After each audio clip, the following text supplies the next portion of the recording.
Всем привет! Смотрите, немного расскажу о печной зоне, как я ее делаю. Ребят, делайте всегда на железные профиля. Никаких брусков здесь около печи не делайте. Делайте железные профиля. Потом на бревно степлером делайте каолиновую вату. Вот такая белая каолиновая вата. Держит хорошие температуры. Потом на этот каркас идет минерит. Минерит — это огнеупорный лист. Продается в любых банных магазинах. А на минерит уже, чтобы его облагородить, делается плитка. Плитка клеится, по крайней мере я клею, на жаропрочную мастику.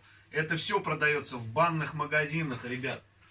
Вот так вот наклеивается на жаростойкую мастику.